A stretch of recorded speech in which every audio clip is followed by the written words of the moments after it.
GFWilliams and welcome back to my Lotus Exige. Oh, it's so good to be back. It's been 6 months in the making this, and it's so far from just a respray. And today I'm going to show you guys exactly why that is. For those of you that are new to the channel and haven't met or seen me before, I'm a car photographer and I'm basically just a massive car nut, and I'm quite obsessive by nature. I'm quite good at taking things probably past the point of where you should stop, and this is my car and I think it reflects me as a person quite well. I'm going to basically pull up and just show you the car straight away because I want you to see what it's about. So the first thing that you will notice about my car is that it's a very bright purple. Now this is a unique blend that Ken, the painter from KSD Autobody, came up with. I love how it looks. I've actually named it Viola Matilde, which is after my girlfriend.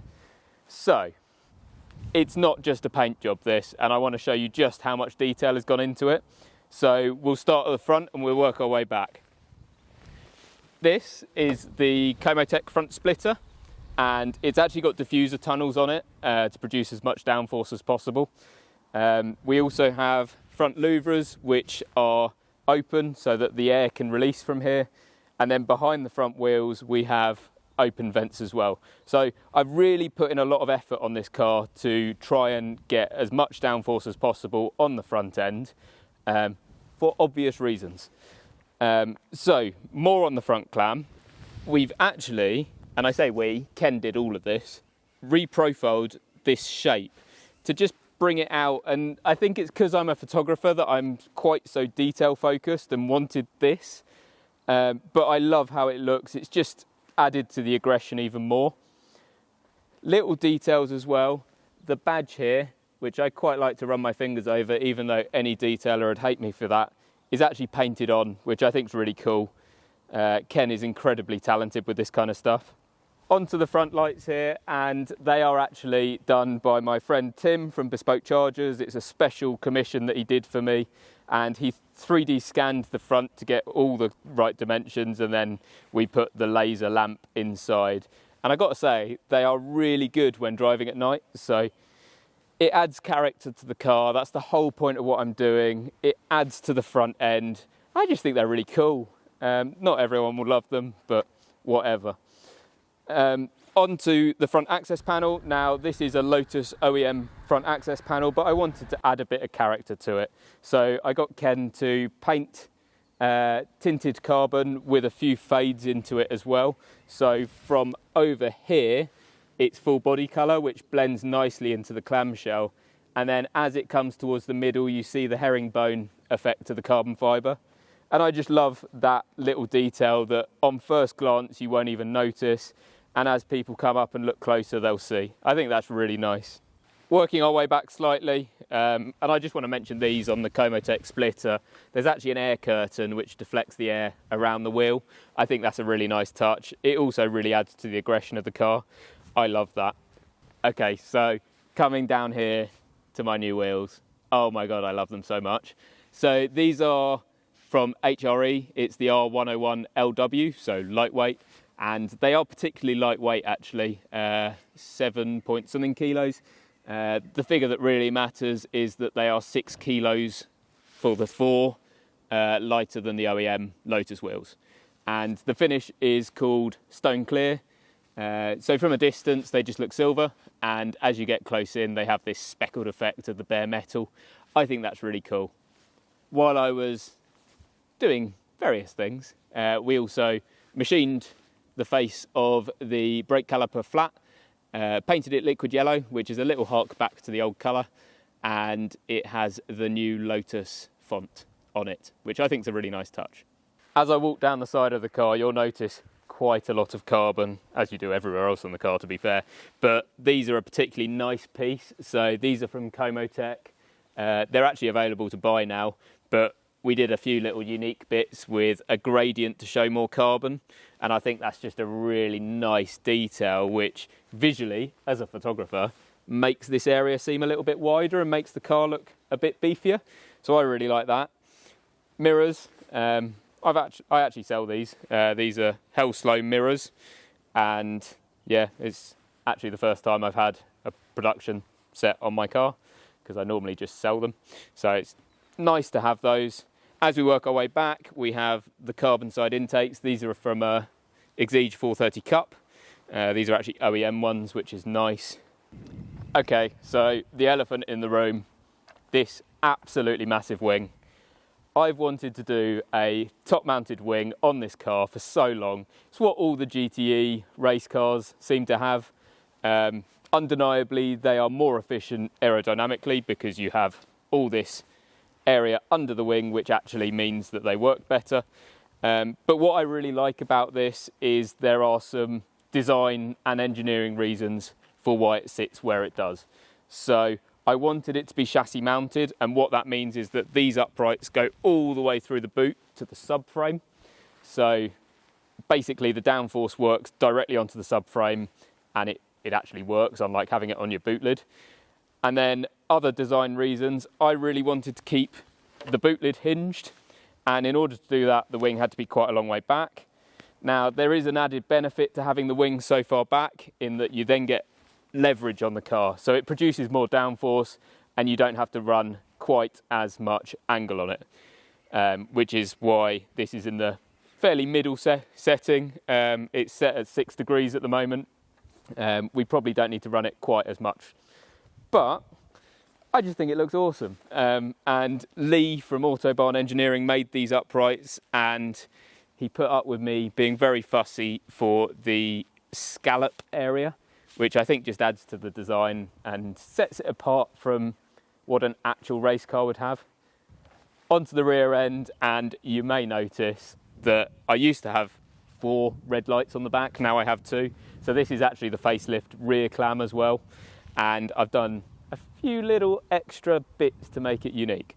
So these lights are from GRP out in America. I really love how they update the look. I have tinted my reverse and my fogs just so that you don't look at them as much because I think they're ugly. The text, the Lotus text, now that is the new font as well to match the brake calipers and the logo on the front.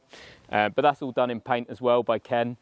He's obviously done a great job because that's all flat under the lacquer, which I think is a really nice touch.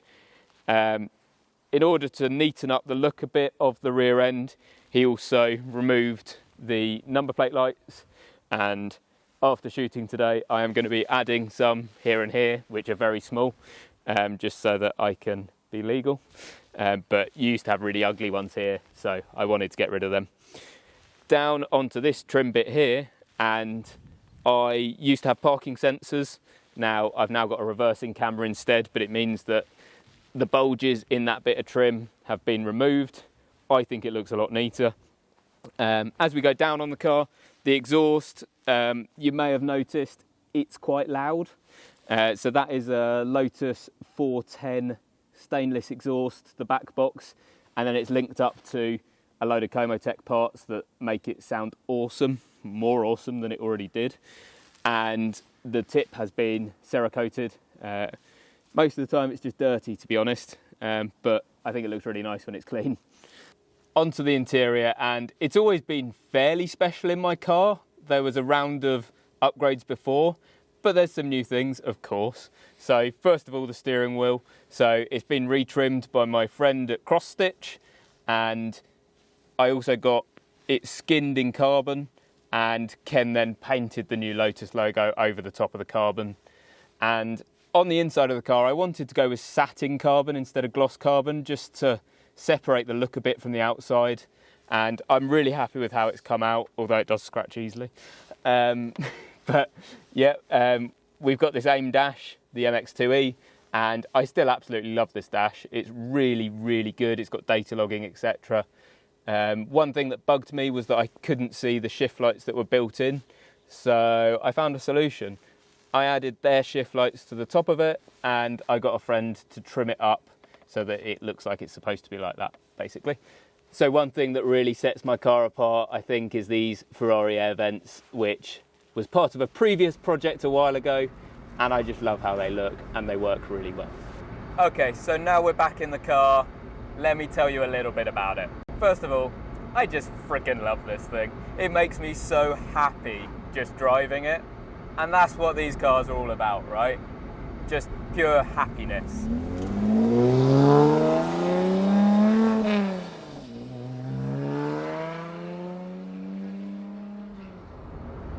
For those of you that don't know about this car, it's got 460 horsepower, tuned by Komotek. So the internals of the engine are stock, but it has a pulley on it, it has an exhaust system, so sports cat, and also a big old airbox. Oh, and it's charge cooled. So you've got nice cool air temperatures going into the engine once it's gone through the supercharger. Obviously, I haven't just addressed the power.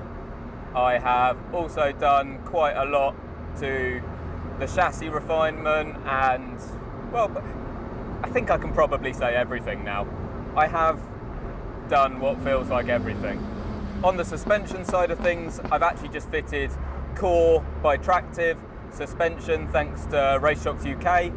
And what that is a semi-active system. And I got a little touch screen down there. Ignore the final placement, that's due to change.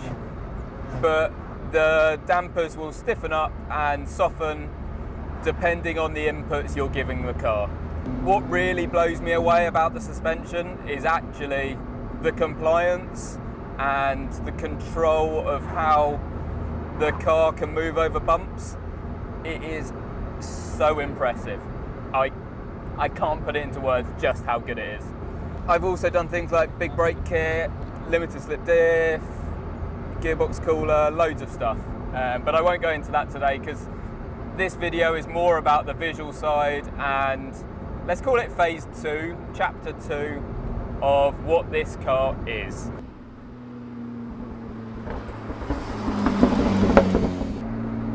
This project took around about 6 months to transform it from the day the front clam came off to the day that I drove it again. And I'll tell you what, it sucks waiting that long. But this car feels even more ridiculous than it ever did before, being without it for 6 months. It's just freaking awesome.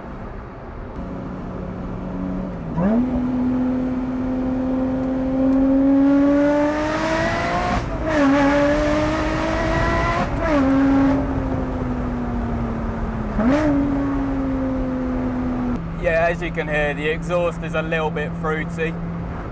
I actually have a replacement that's a lot quieter for track use that's going to go on.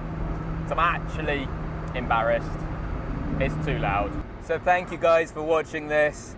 I hope you enjoyed it. I hope you appreciate the car, the time and effort that has gone into it to make it what I wanted it to be. Now I know it's not going to be for everyone, and I always wanted it to be quite extreme because it is a really extreme thing to drive. So I hope you like the car. Please like and subscribe. I'm actually going to do a series of build videos where I take you guys into the booth where the car is sprayed, which obviously happened a while ago. Please do like and subscribe, as that is what really matters. And if you haven't done already, please follow my Instagram for photography, which is at GFWilliams, and Instagram for this stupid car, which is hell.slow. Thank you guys.